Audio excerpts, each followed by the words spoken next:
thing that certainly comes through in this book, and I think our viewers will love it, is they can hear you say every one of these words on these written pages. They know your voice, Jack, and it comes, I can see you wrote this book from the heart, and I don't want to just leave the impression that the whole book is just about Jack Cafferty. You've got some thoughts. You got some thoughts on the current administration, the political scene, what's happening in our world that you write about at great length as well.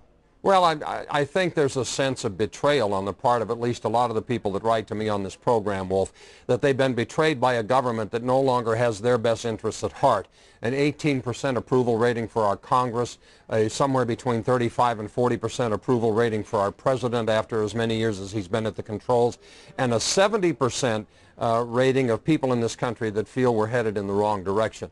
And I get the sense that people are frustrated and disappointed and in some cases extremely angry that this country that they love and feel that they used to be a part of has simply bypassed them for the agendas of the large corporations and the special interests and the things that don't really matter to their lives. A lot of our jobs have been shipped overseas. We're celebrating the 6th anniversary of 9/11. We haven't secured the Mexican border. What was let me read a quote from the book. It doesn't matter who they are or how long they've been there. Time to go. We want our government back. And then you write, and if it doesn't work, hey, maybe you and I will run for office. What are you hinting at, Jack? Are we going to hear about Congressman Jack Cafferty or something? No, absolutely nothing. The editor of the book called me one day and he said, you know, this thing has a really weak ending. You got to rewrite it.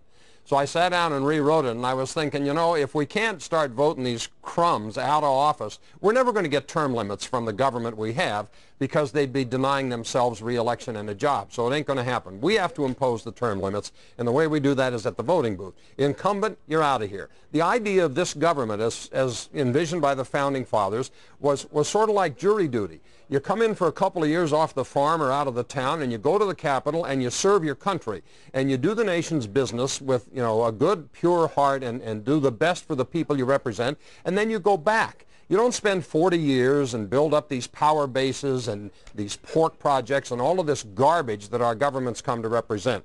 So I was trying to suggest at the end, look, let's start voting them out. And if that doesn't work, hey, maybe you and I will take a shot at it. But I'm just kidding. I have absolutely no interest. This is much more fun to sit here and throw rocks at them than to actually be one of them. Well, you know, the book is a fabulous read. You know, I'm beginning to understand. It's a scary thought, Jack. I'm beginning to understand you a little bit. And You'll be in therapy next. I got to say, it's a good experience. Jack Cafferty's new book, it's getting ugly out there. The frauds, bunglers, liars, and losers who are hurting America. The publisher is Wiley. I hope you sell 1 million copies, Jack. Thanks very much for coming in. Well, thank you.